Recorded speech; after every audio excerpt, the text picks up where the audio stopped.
Hello learners, welcome back. I, Dr. Neetu Shukla, will be discussing with you the objectives of teaching literature. What does literature mean to you? Whenever we think about literature, then we realize that we might be reading a novel, a drama, maybe an essay, an autobiography or biography. So there are different genres of literature which are available, and many genres are being used in the textbooks which are being introduced in the elementary school. So as a language teacher, you will be encountering such texts while teaching English language skills to your learners. Now many times these teachers, they ask that why do we need to have literature as a content in our textbooks? We should know the reasons behind it. Some of the reasons we will be looking at today. First and foremost, when we talk about literature, then we should not forget that we are actually exposing our learners to a rich linguistic input. So various forms of writings are being introduced to the learners, whether it is advertisement or you have poster, or if you have a short story or a narrative text or an expository text or a persuasive essay. All these forms of literature are orienting the learners to the different ways in which language can be used in day-to-day life. It is also preparing them for any future vocation that they might take up. For instance, if somebody aspires to be a journalist, then he would be interested in reading a report, a newspaper article.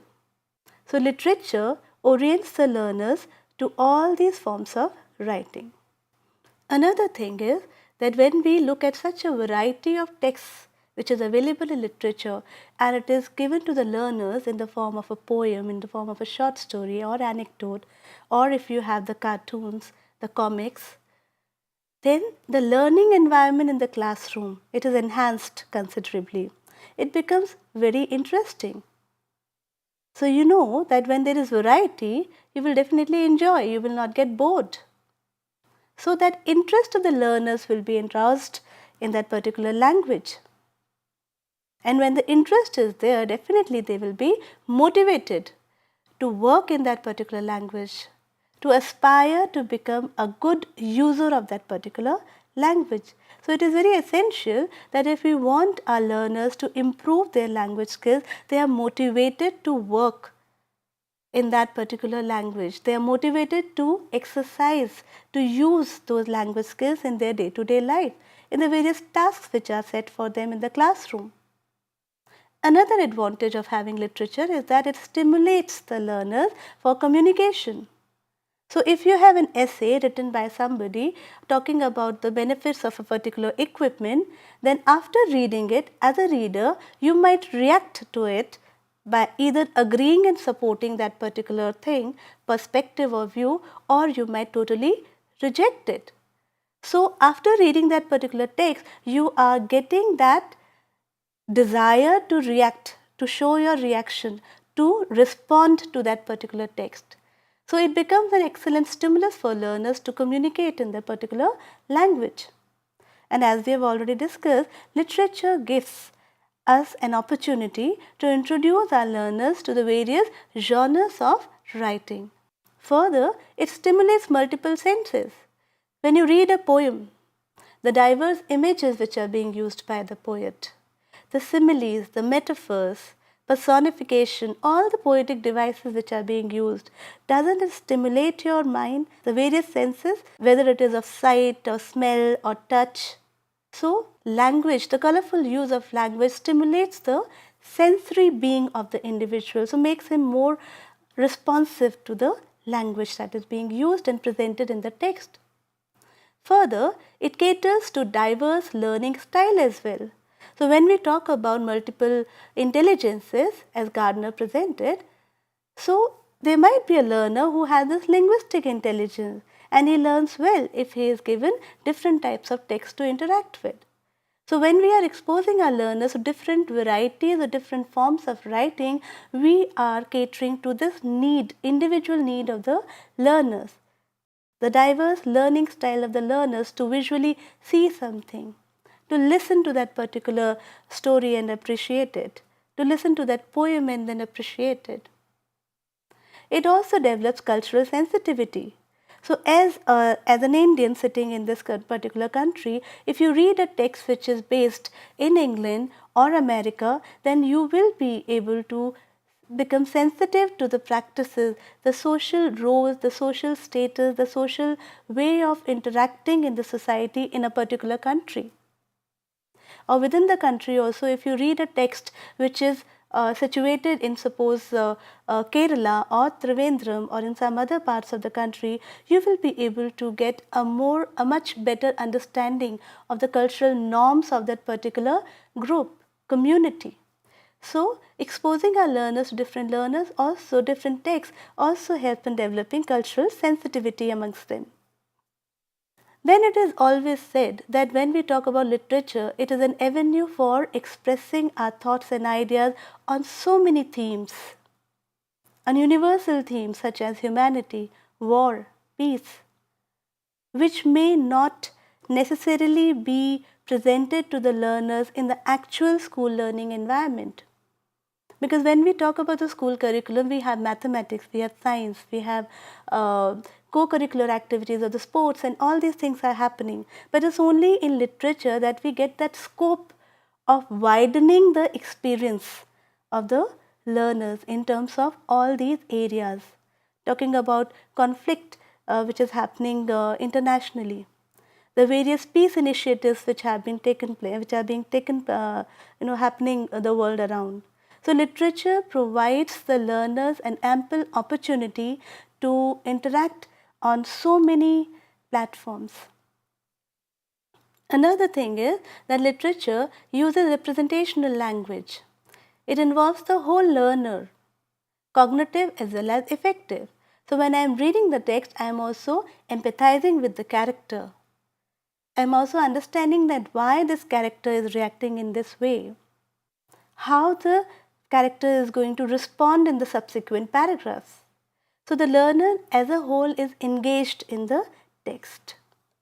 As we have already discussed, literature also introduces the multiple genres and their styles such as advertising, poster, short story, cartoon, play, and so on. Thus, literature holds immense potential for all-round personality development.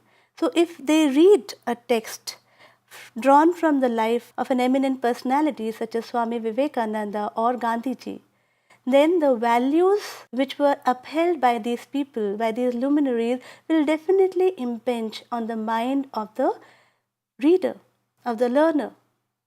So it has immense capability of influencing the personality development of the learners as well. The literature also gives an opportunity to introduce authentic material. So when we talk about posters or when we talk about advertisements, these are the actual stuff which the learner sees around him.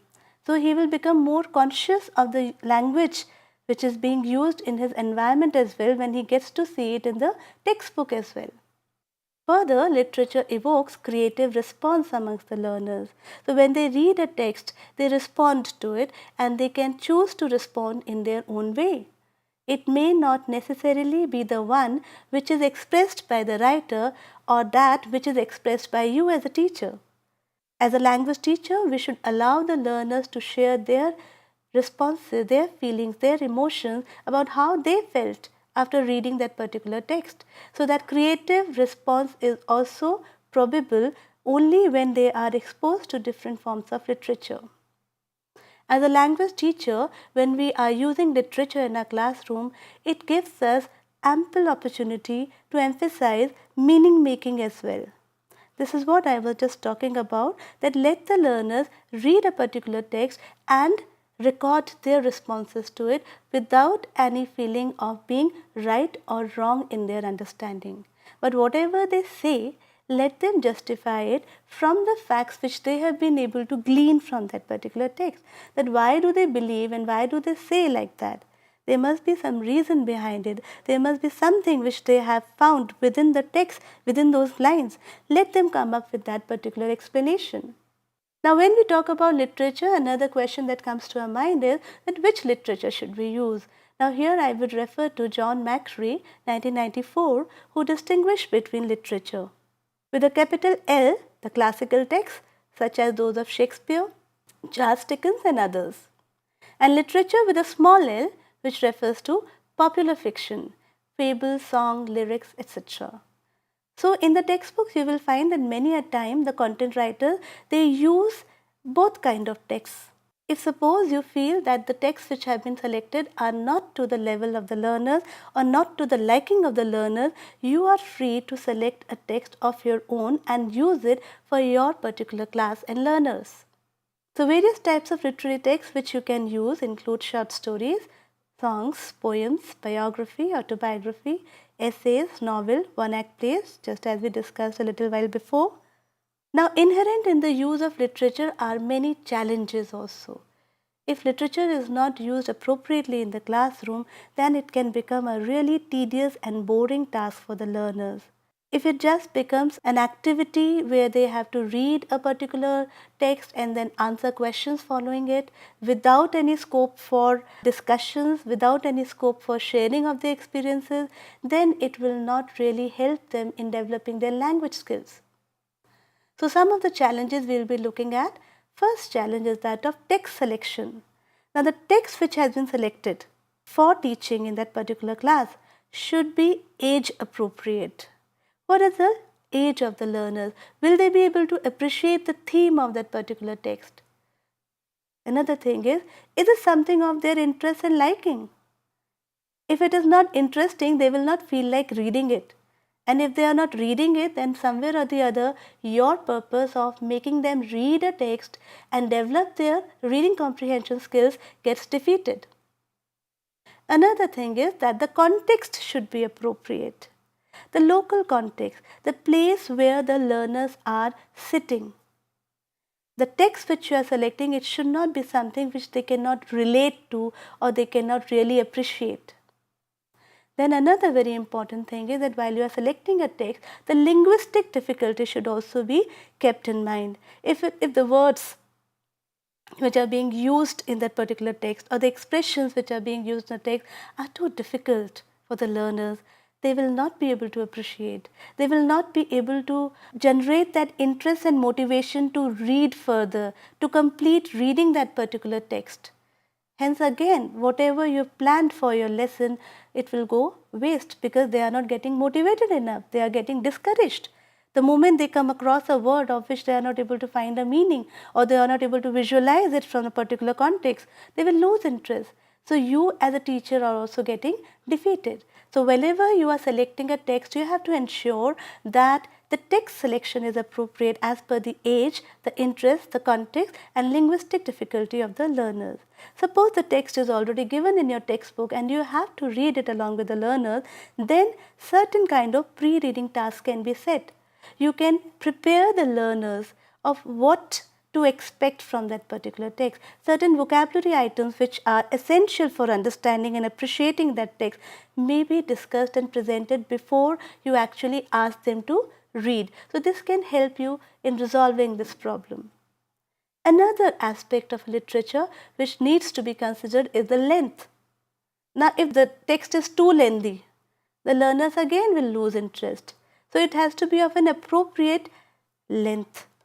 You have to see to it that you are dividing your text into chunks which are meaningful, in which the learners can relate to in the subsequent sessions as well. As we discussed earlier, the literature is also a source for developing cultural sensitivity amongst the learners.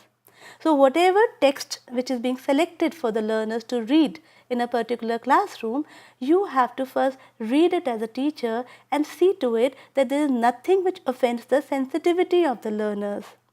So that cultural sensitivity should also be checked by the teacher. Another aspect is the cultural difficulty. The learner should be with such a background and context that they are able to appreciate the other culture which is being represented in a particular text. So it should not be too dense or too complex for them to understand. It should be as per the linguistic ability of the learners. So that's where your role as a teacher comes in, that you have to see to it that the text which is being selected is such that they are able to relate well and they are able to comprehend it as well. Another thing is that many a time what happens in literature classroom, the teachers are too much concerned with this fact that okay, this chapter is given, the learner should be able to read that particular text, and whatever questions are given in between the text or at the end of the text, the exercises which are given, they have to be completed. Call that for the sake of record, everything should be completed, and this is from where the examination questions also turn up. So whether the learners are able to appreciate the text or not, enjoy it or not, the teacher is just geared towards one objective, that the chapter should be completed, the reading should be completed, and all the exercises should be done in their notebook and corrected. So here a note of caution is there, that as a teacher you should remember the text is there for you to use it as an aid for developing the language skills of the learner. So it could be listening, speaking, reading, writing.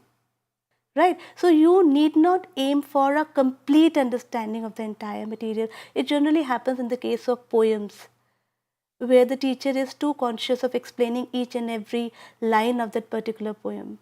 So as a teacher, take it a little lightly and ensure that you are engaging the learners, if not complete, at least a partial understanding of the study material. Next, we should also see to it that the children's reaction to the study material should also be given opportunity. So just completing the exercises at the back of the book is not sufficient.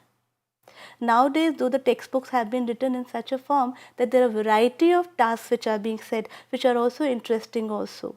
So there are lots of puzzles and crosswords which are being used, and you have a number of language games also which are introduced. If your textbook is such that it provides for a variety of activities, variety of questions, then it's good enough, you can use them. But if suppose you feel that it is not interesting, it is not something which is engaging the learners in giving a response to that particular text, then you are free to add and design your own set of worksheets to meet the requirement of that particular text, because we should remember that the text is to be used for developing the language skills or developing the accuracy of the learners in the use of grammar.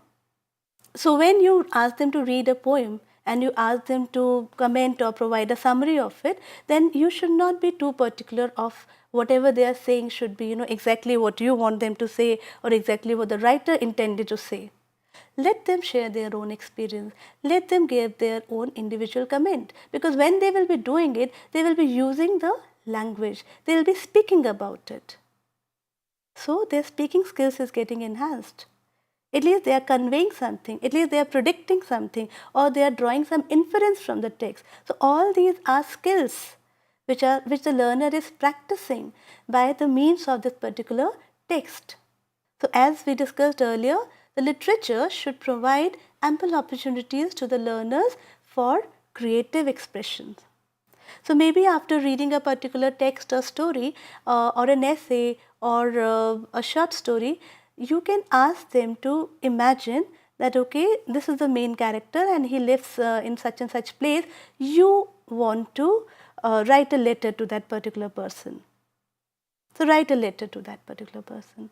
Or if suppose there is some incident in that particular story whether an advertisement has to be put up, then you can ask the learners to imagine all the other details and design an advertisement for the character of that particular story. Or there can be so many things. You can change the form of the text, that okay, after reading that particular essay, what emotion was evoked in you, compose a poem on that.